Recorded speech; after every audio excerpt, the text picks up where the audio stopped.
Welcome to that Groovy Scoobcast, your go-to audio hub for all things Scooby-Doo. And this week, we're going to be checking out the New York Underground. But Derek, what about the Gator Man monster? The Gator Man monster? Oh, yes. It's a legend of a sewer worker that lived so long in the sewers, catching and cooking gators, that he finally became one. or something, I'm not sure.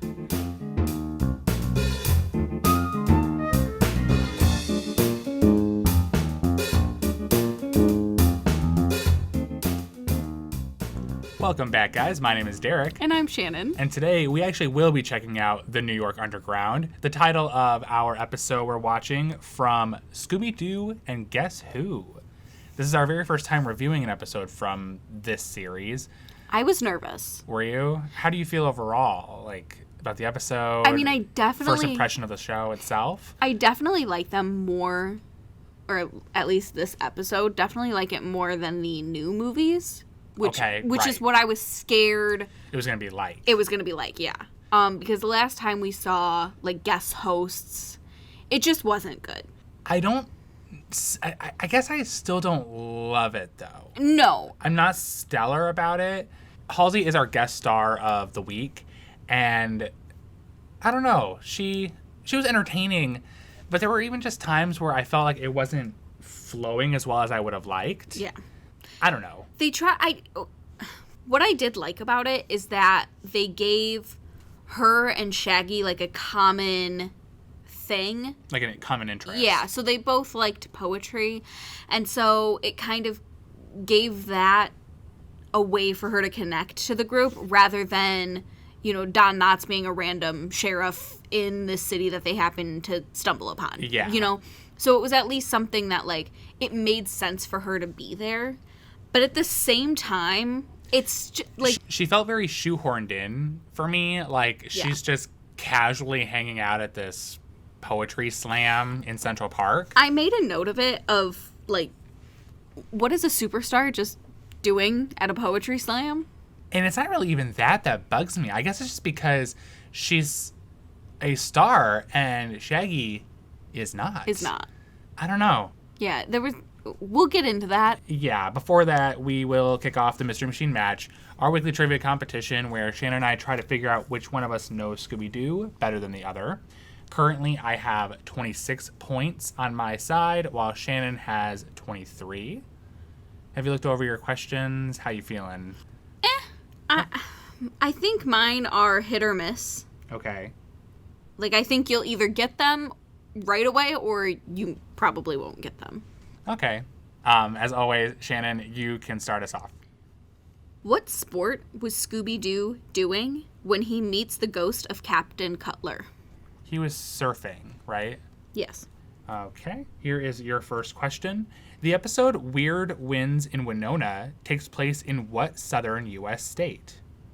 I can give you options if you want them. Yes, please. Okay. Options are Louisiana, Georgia, or Mississippi. And what's the state again? Or what's the... I almost gotcha. What's the city? The episode title is Weird Winds in Winona. Did you say Mississippi? I did. I'm going to go with Mississippi. It is Mississippi. Ha-ha. The city sounded familiar, so I was like, I know I heard it somewhere. Derek, which friend gets into a fight with the masked wrestler in the Scooby-Doo movie? Daphne. Yeah. Awesome. Here's your next question. Linda Cardellini, who played Velma in the Scooby-Doo movie, also starred with Reese Witherspoon in what comedy? What did she play in? I don't know. No idea. No, because the only other thing that I've seen her in is the new one that she's doing, Dead to Me, I think, on Netflix. I honestly, I think that's the only other thing I've seen her in. She was in Legally Blonde. Oh my God, no, she was. See, and I almost guessed that, but I was like, no, because that's stupid. Yep, she was. I'm stupid. No, you're not. What's your last question? Whose coffin do the young detectives find in Who's Afraid of the Big Bad Wolf? Is it Gordon Tall or Silas Long? I think it's Silas Long. Correct. Cool. Here is your last question. Which spooky TV family appeared in the new Scooby-Doo movies? The Addams Family or the Munsters? The Addams Family? It was the Addams Family. You are correct. I, from the get-go, was going to say Addams Family, and then you said the Munsters, and I was like, oh, shit. All right. Well, that brings our totals to me with 29, you to 25. All right. I only got a couple more episodes left to catch up. Yeah. I don't think I'm going to make it, but No. that's all right. That's all right. If I'm going to lose to anyone, it might as well be you. The only other person you play this game with. Well, that was this week's Mystery Machine match. You ready to move on to our episode of the week? Yeah. Okay, well, the premise for the New York Underground is coming from Scoobypedia today. Scooby enters Shaggy in a poetry slam at Central Park, where his competitor is singer-songwriter Halsey. Yeah. Does not mention the Gator Man monster, but that's okay. I mean, that premise is how the episode starts off. Why did Scooby do this? My thing is, why did the gang let him? Yeah. I hope they were already going to New York anyway. Yeah. I hope they didn't just go to New York so that they could do this with Shaggy. And did they know that Shaggy would be up against Halsey? That's unclear to me because, when he actually realizes that he's on stage or anything like that, I think it was Fred that said, he would be nervous if he was him too. I'm like, I don't know. Because Fred just seems, scared of poetry. Yeah, I didn't know that he is really triggered by poetry for some reason. Terrified of it. It's not really clear whether or not, Halsey was part of the promotion for this or not. But I'd like to imagine that she wasn't. She was also just in New York and was like, fuck it, let me go to this poetry slam. Halsey, you mean? Yeah. Okay. I'd like to imagine that she wasn't any part of this. It's such a mixed-matched pair of talents. Yeah. Shaggy's very amateur and only does it when he's just in his free time. Yeah. Alone, when he doesn't want an audience. And then here's Halsey. Being Halsey. Yeah. But the episode does begin with the gang in the Mystery Machine driving through Central Park. Fred is driving on a bike path? Yes, and as the bikers are yelling at him, he remarks on how friendly that the locals are. I mean, we've met the people that they surround themselves with, and they're not always nice. No. So... I mean, it was Daphne that had to point that out to him, though. Yeah. It didn't really seem to click in the end. No. Shaggy's in the back seat of the van. He's blindfolded, because this is going to be a huge surprise for him. Yeah. And I think he's, saying how he wants it to be probably a cheeseburger buffet or something. And there was a gag where Scooby's trying to direct him onto the stage. How many rights are there? Yeah, it's just your other right. Your other right. Your other right. And he keeps just crashing into shit. But he does eventually get up on the stage, takes off his blindfold, and he's mortified to see... There's 1,000 people there. Yes. Why are there so many people at a poetry slam? Halsey. Honestly, though, maybe she must have been part of the promotion. She had to have, because nobody gives a shit about poetry like that. Unless, New York is just a very surprisingly poetic place. The slam promoter, I don't believe I wrote down his name. I didn't either. But he has really bright pink hair. Yeah, I hate it. The moment I saw him, I think I whispered over to you, he's the villain. Yeah. Because he was. He was. But he announces that this is the 15th annual Central Park Poetry Slam. And Shaggy's freaking out. Here comes Halsey in her spotlight. So a couple of things here. First off, it's not fair for anyone to go up against any pop star, but especially Halsey, who actually does have a book of poetry that's published and out there. She's actually a known poet. Is she? Yeah. Okay, so that book that they showed in the episode was real. It's a real book. Okay. I assume that was kind of a promotion thing, maybe? I don't know. Anyway, but she actually has a book of poetry that is out there for the universe to read. Yes. And they're just going to send Shaggy up there nothing? He's never even performed poetry for the rest of the gang who are his best friends. And, there's actually a prize for this, too. So the promoter says that the prize is an antique brass key to the city. A key to the city? How is that fair? That's such a random thing to give to a poetry slam winner. And because we know what the key, actually does, how did this even become... a prize at all? Who got it? I feel like this belongs in a museum. Yeah. If anything. It does not. This belongs to the keeper of knowledge. This should not be a prize in a Central Park poetry slam. Well, and Halsey mentions it later, but that key is purely symbolic, so it doesn't it's not actually supposed to open anything in the city. Well, I mean, it does open. It does open vault, the vault, but nobody actually actively knows that. It's just this random brass key that they're calling the key of the city. It's not... Yeah, because she straight up says it's not worth anything. No. So that's so stupid to me that I'm like, they probably found it on, like, the fucking street or something, and they were like, yeah, this'll be it. Right. The slam actually does kind of begin. I don't recall if Shaggy actually said anything or if it was just Halsey that got the whole thing going. I honestly blacked that whole thing I don't even remember. All I remember is that Scooby's in the audience. He's just casually eating some cheese blitzes. Mm-hmm. He's got like 20, because of course. Did you notice that no matter how many he ate, he always still had like 20? Cartoons, man. Yeah. But he does start to feel like a rumbling underneath the sewer cap that he's sitting on. And it turns out that it is the gator monster of the episode. Fred ends up naming it the Gator Man monster, and I hate it. For the rest of the episode, we're just going to call it the Gator Monster. Or just the monster. Why the Gator Man monster? It is dumb, and I don't like it. No, I always just wrote Gator Monster. What did you think of its design, though? It looked like a costume. You think? Sometimes. So sometimes it looked like a costume, and then other times it looked like a gator. Mm-hmm. It wasn't super inconsistent, but it was just at some points it seemed like fatter and more like costumey. Okay. And then other times, like, it actually looked terrifying. My note for the first time we see it is the Gator Man is scary, but he's not out for blood like we've seen other monsters recently. He's just after that key. Yeah. Ultimately. When it does start to wreak havoc in the area, Shaggy just straight up ditches Halsey. Oh, yeah. He kind of like... spins her around on stage as he's running away. But he's just like, bye. Deuces. Love your music, by the way. I noted that Halsey just straight up, like, leaps onto the monster. Like, she had no fear. Yeah.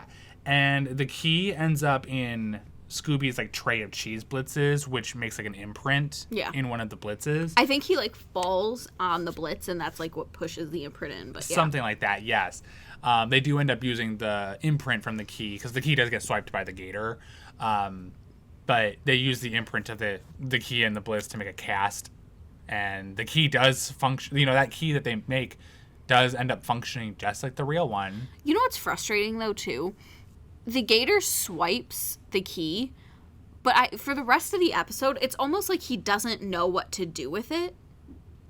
Yeah, because he has it, and he has the information on the treasure he's looking for. Yeah, so, like, why doesn't he just He's taking the time now to just terrorize the gang. Yeah, for no reason. When he could just be productive on his own mission. He literally could have had... I didn't even think about that. Yeah, he could have gone, done his thing by the time they even found the Knowledge Keeper. Yes. Like, he probably would have already gotten away with what he was looking for. Yeah. But instead, he, like, wanted to do all this extra bullshit and... Just and play that's why up he the lost. Character of the gator monster? I guess. I don't know. So when they get the cheese blitz and they, like, make the key out of it, this is the first time we actually get, like, a good solid look at the key. Yes. And I did point out that the key has the all-seeing eye on it. Of course it does. So, Illuminati. I just thought it was weird because we later find out that the key belonged to, like, a super rich man who had, like, all these secret tunnels and stuff. And it's, like, it's very Illuminati-esque without saying it or, like, whatever. But it was very odd to me. I have a note about when the gang actually, like, formally meets Halsey. Oh. So I've only watched a few episodes from this show, but when they meet the celebrity guest star or character, whoever's going to be in the episode, they, like, all say in unison who the person is, like, in awe and everything like that. And I'm not really sure I like it. It just seems really... Did they do that in the new movies? I don't think they did it like that. I feel like sometimes it was just them, like, being like, oh, hey, I know you. Yeah. But, like, it was, like, one person doing it. Like, in this case, it's, like, all 5 of the main characters in unison being like, oh, my gosh, it's so-and-so. Is that... Okay, so then... Because I feel like they've done it in the past. Not at all like this, but... because this does kind of play off of more of a where are you than the new movies. How do you mean? Like the logo and like the little song and stuff is more like where Well, I are mean, the you? general setup, Yeah, it's yeah, back yeah. to a 30-minute format. Yeah. So when they pulled off the mask, is that when they would all yell like, Mr. Greeby? Yeah. That sounds about right. Yeah, So I think it's probably just the opposite, but this time it's for them introducing I think the guest I host. think they're still trying to like play off of that. I don't love it though. No, I agree with you. I don't it's this one in particular. I don't know how the rest of them. It's so forced. I mean, and it's so long. Yeah, I mean that's the gag though. So I wrote the entire thing down. They all say in unison, "Famous sing." Do you want to read this together? If you think we can. Famous singer and award-winning multi-platinum alternative pop maverick Halsey. And then they end up being clarified that, she doesn't always go by Halsey. So then they repeat themselves, but this time they say, famous singer / award-winning multi-platinum alternative pop maverick Halsey, whose real name is Ashley Nicolette Frangipan, like the flower. That's going to sound great. We did great. We had to high-five ourselves, guys. But yeah, I hated it. Yeah. And, I even think the villain says it at the end, doesn't he? Yeah, he says but the first version of it. Yeah, he doesn't add her actual name, but yeah, he says the whole thing, and I'm just like, wow, what the fuck? Yeah. Did not love it. No, did not. But Shaggy is a really big fan. Yes. Yeah, that's why I said before, like, he just straight up ditches her on stage. Yeah. Despite being it's kind of like when Daphne was saying that she's such a huge fan of the Fates Fools boy band. And then never speaks to them, yeah. Well, never speaks to them, but then also is the first person to accuse them of committing the crime. She's like, I love them a lot, but they're probably criminals. They're probably evil. I made a note that Scooby needs to leave Shaggy alone. So he's always overhearing Shaggy doing his poetry when they're at home. He listens to him while he's making food or doing yoga. Or taking a shower. Yeah, he's just straight up taking a shower. Although I did make a note that Shaggy needs to wear a swim floaty when he's in the shower. Did you see that? Yeah. He has like a duck floaty. I thought it was like, oh, interesting. Okay. You gotta be safe, I guess. Are you afraid of drowning? Right. I wrote a quote down from Halsey. I don't remember exactly why she was triggered enough to say this, but she says something about something really burns her bacon burger. And I like that both Scooby and Shaggy like ignore the burn part and they're just like, bacon burger. Right. This is where we find out that the key was actually symbolic too. It didn't open anything. It wasn't like special at all. It was just a key, which we find out is the exact opposite of what the key is. But okay. Right. The Poetry Slam producer like pops up from underneath a bunch of chairs and destruction. He also says he like shit himself. Is that what he said? Did you catch it? He did not say that. No, so he goes like, "Oh, I have to go change my pants." No, I did not make a note of that. Yeah, because I was sitting there like, he shit himself. That's cute. Because he comes up and he says something along the... It's not true because he... because he was the villain. Right. I'd like to imagine he also shit himself. He was just so excited. He got the key and he was so excited he shit. And so then when he popped back up, he was like, I gotta go change my pants. He's going to a sewer, so it's the greatest place to dispose of that. I would also like to change my pants after being in a sewer, but okay. But yeah, I wrote down he was just, I don't know what it was. The first time we saw him, and then when he pops up out of the chairs, instant villain vibe to me, I don't know what it is. I feel like once you see enough Scooby-Doo, because they all follow this, like, a similar format of you meet 2 to 3 people, and, like, either the first or second person you meet is the villain. Well, there was only 3 or 4 characters in this that we could possibly have suspected, and because there was the random sewer guy. Yeah. I don't want to talk about him yet, but then there's the guy who runs the food stand who you have to pay with poetry to get food in there. Oh, I had a whole thing about him. And then the Keeper of Knowledge, who is just pure. I love her. She's my favorite person now. Or Halsey. I don't think that they would do that. With, no, I know. But the Keeper of Knowledge is now like my favorite character in this episode. I'm just gonna throw that out there. Derek has her on such a high pedestal. I want to be her when I grow up. We need a pop Funko of her. I want to go and live with her. I'm going to go find her in the sewers. In the sewer, in the underground of New York. Yep. You have a great time doing that. I think that's my calling. Have a good time. Yeah. I'll let you know how it goes. Okay. Because I won't come visit.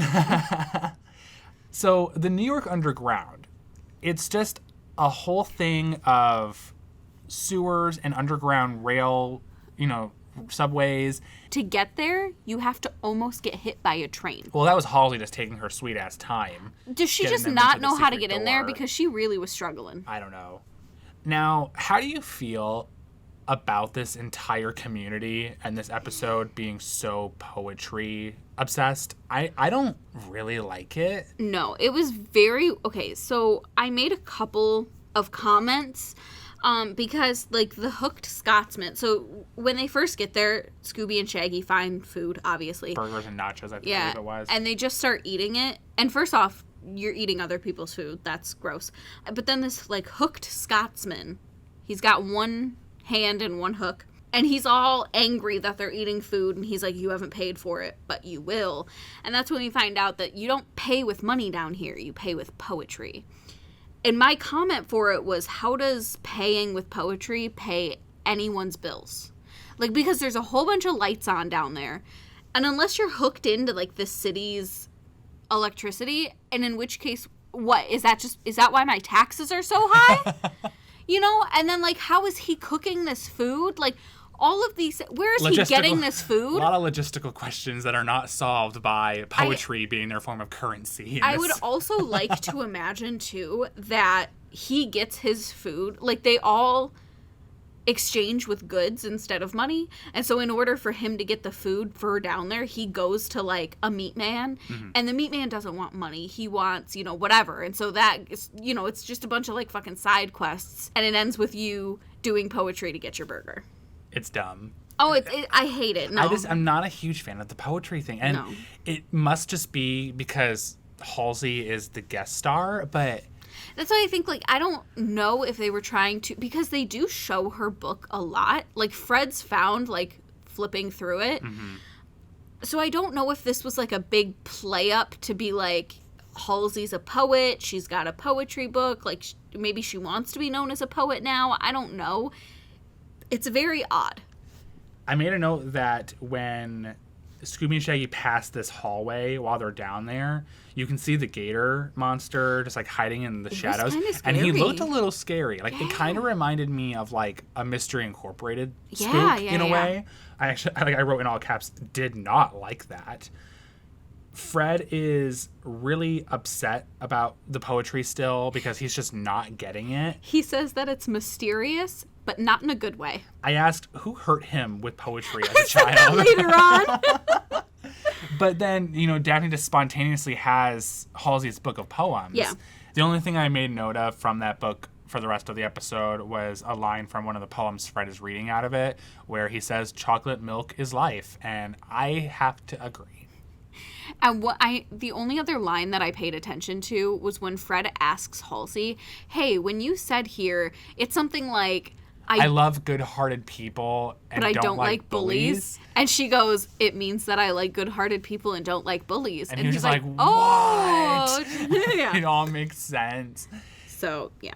While the food thing is happening, Velma discovers this door that has the same symbol on it as the key. She just, like, wipes off the wall? Yeah. How would she know that? Yeah, it was underneath, like, paint or dust or something. Yeah. My thing is, the gator does attack, and it causes a bunch of cement to collapse in front of the door, so they can no longer use that door. But they say, okay, well, we'll have to find another way around.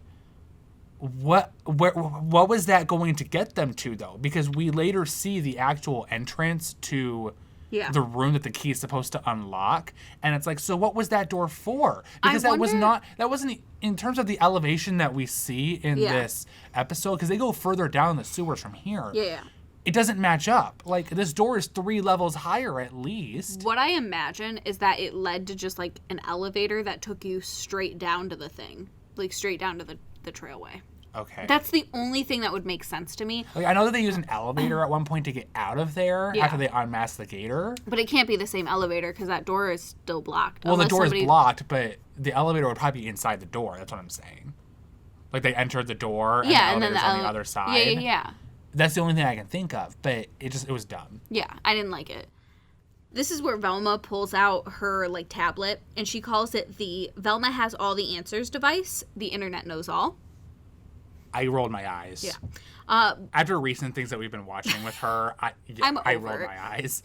But then we also find out that they are so underground that they don't have internet connection. And Fred is worried about poetry again. Yeah, well, this is the point when he asks her about the bullies and good-hearted people thing. And I think when he was just like, oh, we cut back to the other 4 members of the gang, and we just see Daphne just silently, without words, just put her hand on her forehead. And that was a mood. It was a mood. They suddenly encounter this random man on a harness. We don't get his name. No, we don't get a name. We never see him again. He drops down from the ceiling of the room they're in this sewer. And he just basically just tells them this is no place for topsiders, people who aren't from the sewers. And he says that the sewers are his domain. I'd like to imagine that he's the guy that they think is the Gator Man. He's been down there for so long, so he feasts on the gators. Yeah. I'd like to think that he's the Gator Man. I like that because there's no other in-episode explanation of who the fuck that guy was. He leaves and we never see him again. Either that. Well, okay, because he says that he's going to keep an eye on us, and then we never see him again. Yeah. So it's like, I'd like to imagine 2 things. First off, he's the worker that's been down there for so long that he's now a gator. Yes. Rumored to become the Gator Man, yep. Yes. And then second, he had his eye on them the entire time. We just never saw him. I hate that. It's a new fear. And the thing is, neither of those are contradictory to each other, so they both could be true. Yeah. What if he's like a weregator? A weregator? Like a werewolf, but like a weregator. Why would he be a werewolf? No, he's a weregator. He transforms into the Gator Man. Oh. So, what if, half the time that they're getting attacked by the Gator Man, they're not getting attacked by the promoter of the poetry slam, they're getting attacked by a real Gator Man? So when they get attacked... So whenever I say that the Gator looked kind of costumey, that's actually costume. Whenever it looked scary, it was the actual Gator. So that would explain why it attacked him in the underground and then buried that door, because that didn't help the promoter at all. It hurt him, if anything. So that was the actual Gator. We just cracked it. Boom! So, basically, we don't see the Gator again, the fake one, until it's attacking them in the room where the rail car is then. Okay. I'll accept it. We just solved the mystery, guys. Yep. We just solved the mystery. So anyway. We meet the Keeper of Knowledge, my favorite character. So it's like this underground library. That's really what it is. And they just decide that they're going to use this room to get a little bit more information about everything going on, what the deal is with this key, da-da-da-da-da. Because books are the old school internet. Yes. What was it? I think Halsey said that. Yeah, somebody said it. This woman's fucking nuts. Oh, she's amazing. I love it. I so love it. She says that she's keeping her words and she's keeping her wits. Do you remember Miss Frizzle from Magic School Bus? Yes, it's her. It's her. It's her cousin or sister. But she lives in the sewers. Yeah. When she's shown the symbol on the key that the gang recreated for this mystery, she explains that it belonged to J. Jacob Ascot, which Fred had to clarify, no relation to him, because... Fred doesn't have the word Ascot in his name at all. It's fine. It's fine. And apparently the Keeper of Knowledge had books on the guy, but they were stolen. They're gone. And she explains that he was the wealthiest man in Manhattan at one time, and he was responsible for building, a majority of the city. And as a result, he had, a private train car and railroad underground, and he kept a safe in that rail car in which he, had a treasure. You mean like the Illuminati would? Possibly. But the treasure was lost, the rail car was lost, and it hasn't been seen in, I think she said 120 years. Yeah. So there's that. Velma is like, well, what about the Gator monster? And that's when we learned that it's a legend of a sewer worker who, has been down here for so long, started eating gators. But she's not sure. She's not sure. Yeah, but... because it's just a rumor. And he's not a real gator. He's a were-gator. He's only a gator sometimes. It's hard to identify the man. That's the thing, is that's why it can't be totally confirmed, because there's not always a gator just running around killing people. Sometimes it's a random guy who is prejudiced against topsiders. Yeah. So can we talk about her disappearing gags? Oh, my note was that the Knowledge Keeper can't do magic to save her life, but that doesn't stop her. She, like, throws, like, a smoke screen on the floor to, like, just magically disappear mysteriously. And then we see her, once it clears, like, trying to go down a sewer cap, and everybody's just like, we can see you. And then she, like, continues talking. And she does just say that, like, when they get to, like, a golden door, to lift a lamp at it. Like, but it's not really explained right then and there what that means. No, and then no one brings a lamp. They're like, yeah, we don't need it. It's fine. But, I mean, honestly, with this woman, would you really have taken that advice? Yeah. You would have? I take any advice given to me. It's why my life's such a mess, Derek. No comment. No, I would, somebody that calls themselves the Knowledge Keeper and has given me information that, as far as I can tell, is true. Like, if she's telling you there's a secret tunnel with, you know, whatever, and you're gonna go try and find it, why would she lie about the last part? Well, it's not that. It's just because it was so nonsensical the way she's saying it, while she's also just being real dramatic going down. That's fair. This She sewer is cap. doing that, and then she yells, "When you get to the golden door, lift a lamp." Yeah. Yeah, that's fair. After they leave that room, though, they're just walking through the sewer, like just straight up in the water at this point, and I'm just disgusted. It's green. It's disgusting. But Daphne did clarify through poetry that it's a storm drain. So it's not gross. It's not like shit and piss. It's still gross. I mean, 100%. I don't want to be in whatever washes down the storm drain. I didn't take note of what triggered this trapdoor. Oh, okay. So what happened was somebody, like, leaned on one of the pipes, and the trapdoor opened. Okay. But it ultimately leads them to falling down this whole drain and landing on a pile of just sewage and trash. But why is there a secret door that leads to a pile of trash? And the worst part is it's not the only one. Oh, I get more upset. Hold on. We'll keep going. But we get to this pile, and Daphne suggests that this is probably where the Gator Man monster lives. Which is fair, because they get attacked by him. Yes, and they also find the books of the JJ. ascot guy, and I think it was Velma who's like just completely fascinated by finding these books. And she almost dies trying to grab them. Right, because when the Gator monster does start to chase them, she goes back and grabs them. So because the books were there and we know that the promoter had the books, does that mean that Gator was the promoter? Maybe this time. Or maybe he was hiding them there? He probably hid them there, maybe. I mean, once he already had the clues, did he really need them anymore? Yeah, that's fair. I mean, he probably just could have left them there because they're just trash now. It's like he doesn't need them. And it is a pile of trash. Well, so. he also doesn't have enough respect for the Knowledge Keeper because he took the books from the library, which was a big no-no at the end, as we hear. Yeah. But, you know, the Gator just starts chasing them around the sewers. There's a gag where they're just running in between tunnels and, you know, coming out one way and the other way. It was the classic, like, Scooby-Doo when they open a door and run out. Right, and, yeah. right. I did like, there was a little Ninja Turtle reference there when they all, like, the whole gang comes through in, like, ninja costumes. Mm-hmm. And then like little flips and stuff. Yeah, it was really cute. And then they come running from the other side and there's just a whole bunch of rats chasing them. I made a note that the Gator Man monster was scared of both ninjas and rats. Yeah. But the rats just had me laughing. And There were so many There of were them. so many, but also the speed at which they're running is just making me laugh. Like, I think Shannon was just looking at me like, was this really that funny? They end up in another part of the sewer, and Velma basically says that she found a page in one of the books that she found that is apparently a clue to finding the train car. She goes, "This is a clue, but I don't know what it is." How the fuck do you know it's a clue then, Velma? It was just 2 pages with a bunch of dots It all literally, over. it literally looked like didn't Braille. say anything. I thought it was going to be Braille. But it turns out when Halsey pulls out some lipstick and she draws lines, it's music notes. But she only goes like right to left, but then up and down lines start appearing too. Yeah, she's doing horizontal. Oh, I hated vertical. it. Yeah, it was And dumb. then all of a sudden, so then she sings the notes in the ground underneath the sewage.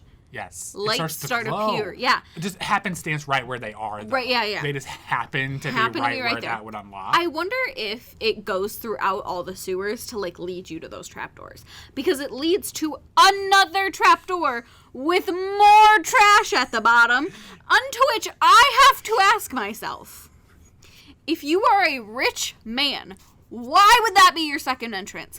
You're going to get to your golden door, and you're going to smell bad. You're going to be covered in trash and sewage and just rain and shit from New York that's gone down the... I don't understand. But this is where we find the golden door that happens to be steel. It's just painted golden. I wrote that Fred is a stickler for misidentified metals. Because, well, my issue is that, like, you're such a rich man... And this whole thing is supposed to be, like, glorified, but you go with a steel door and then just paint it gold? Yep.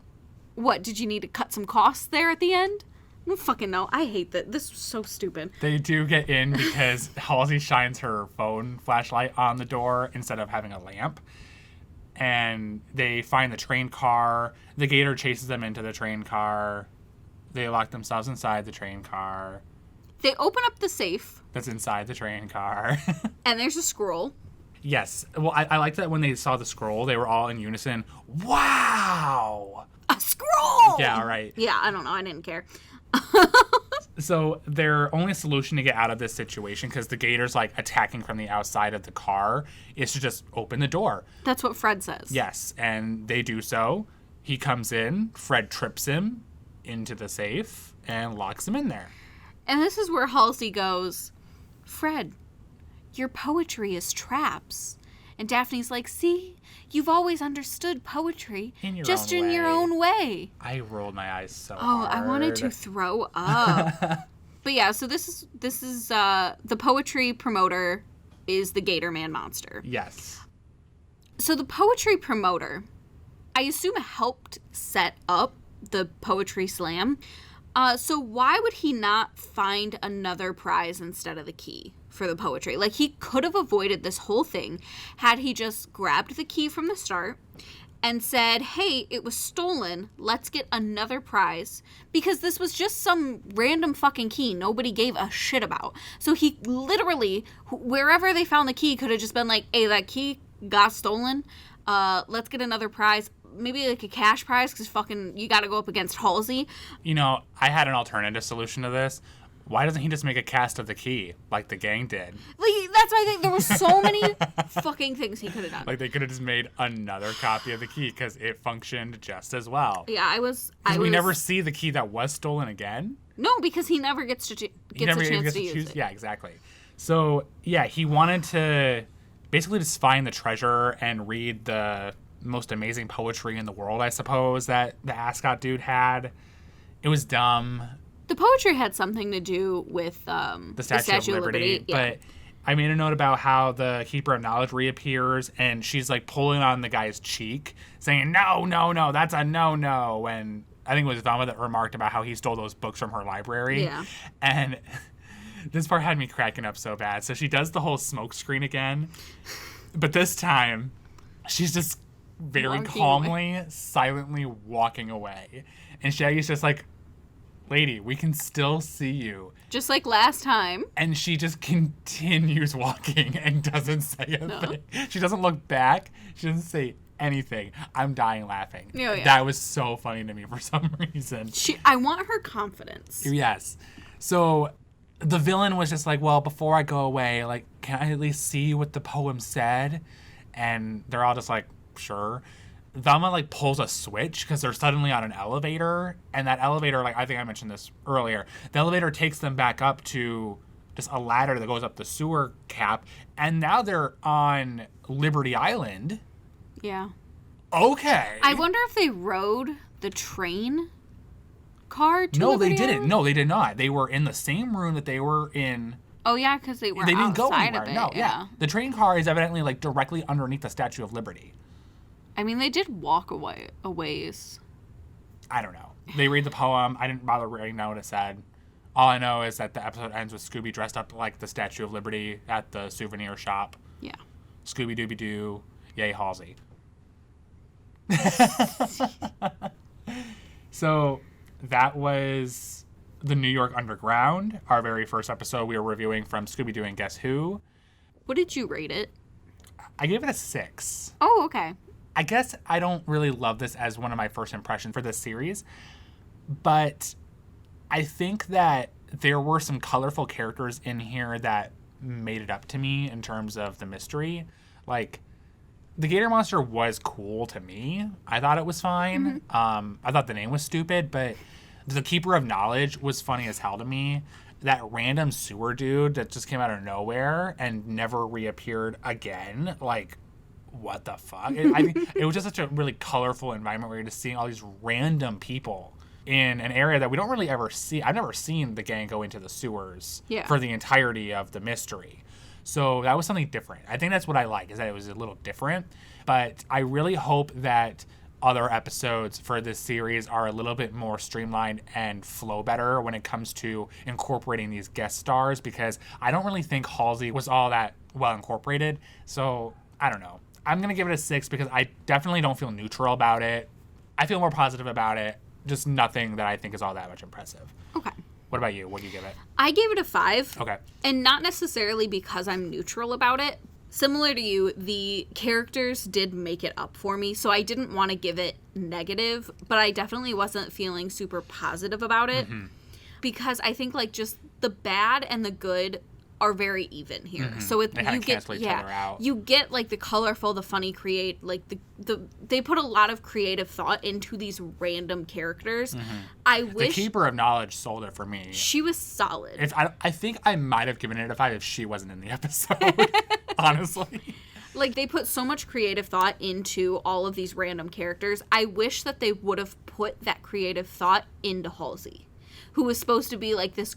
Like, she's our guest star. She's the reason we're watching this episode. She doesn't really feel like she fits in any of this the at all. only reason that she is in this mystery is because her and Shaggy both like poetry. And the poetry thing was just so hit over the head. Yeah. Like, way too much. Yeah. Yeah, I would have preferred, once you got to the, like, I think that beginning bit where they introduce her with the poetry with Shaggy is great. Love that. I think that once they get into the underground, they could have ditched it and it would have been fine. I didn't like the whole you pay with poetry. I didn't necessarily love it. I would have been fine with the treasure still being the poem or whatever the case. I just don't like that the poetry was just throughout the entire episode. Yeah. And we focused so much on Shaggy being into it, Halsey being into it, Daphne trying it, Fred being scared of it. Like, what? I don't know. No, yeah, it was too much. And that's the whole thing, is I wish that there would have just been more thought into the rest of it. Because you did have these really fun characters, but then, like, the characters that actually matter were real shit. So I'm giving it a 5. Okay. Well, with your 5 and my 6, we are awarding the New York Underground a 5.5 on the Scooby Snackometer. Before we move on to our fun fact of the week, I did want to make a note that I can't fault the New York Underground 4, and that's just the animation for the series. I think only 3 characters are kind of wigging me out a bit when it comes to their new redesigns for this show. That being Shaggy, Daphne, and Velma. Shaggy, I don't have much to complain about. Shaggy, his arms are just really skinny to me.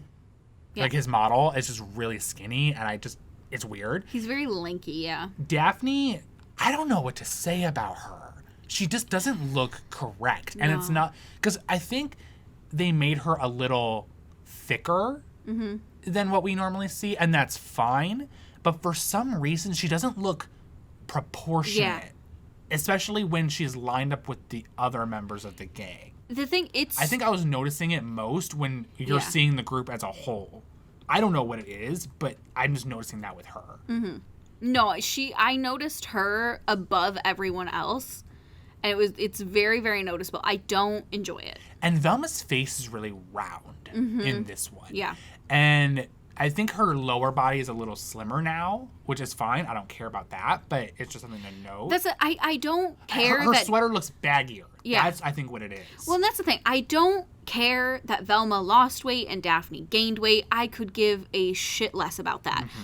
But it just looks weird. Fred and Scooby look fine. Yeah. I think they look perfect. Scooby looks really cute. Yes. I'll give that. That's really all I gotta say. Fred, the only issue I have with him, and it's not anything, I'm sure I've had this issue across all the series, but his smile is just so scary. Oh.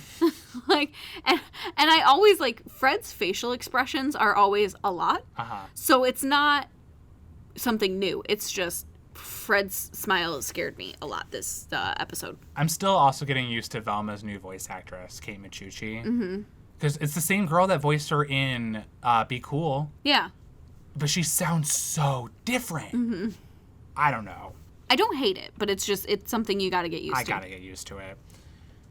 So our fun fact for the week, I made it about the Keeper of Knowledge because I just really, really love this character. She's voiced by Greg Griffin, Daphne.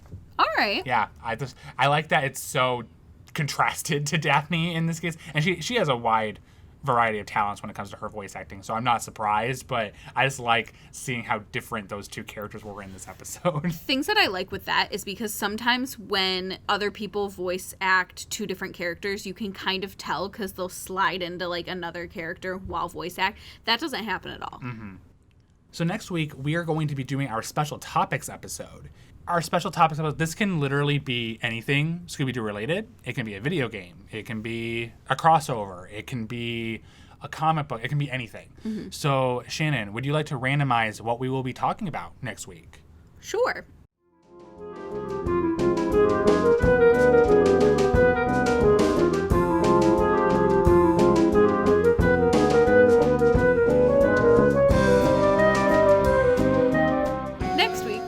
Watching The Wizard of Ooze.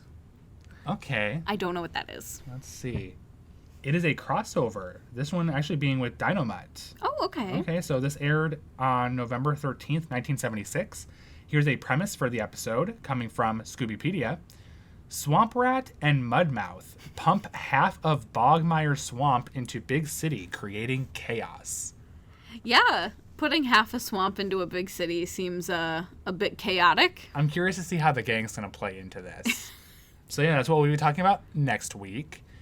In Scooby-Doo news, the only thing I really have to share is that the Scooby-Doo run, which we've mentioned on the podcast in previous episodes, has finally announced the charity that they're working with.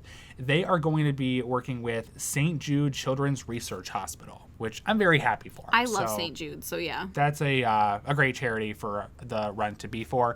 If you guys still want to participate, there is still time to register. Go to www.scoobydoorun.com to get more information there. Shannon and I are doing it. Yeah. So we'd love to see you guys do it too.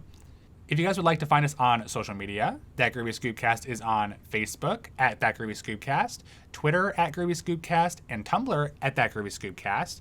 And we also just launched our Instagram. You can follow us at That Groovy Scoobcast. We talked about it, I think, the other day on Twitter. Yeah. So definitely go follow us there too. We're excited just to kind of show maybe some pictures behind the scenes of what we're doing here. You can also shoot us an email at thatgroovyscoopcast@gmail.com or check out our website, www.thatgroovyscoopcast.com. And with that, we hope that you enjoyed That Groovy Scoobcast. Come back next week for Scooby Snack Filled Time. Bye, guys. Bye.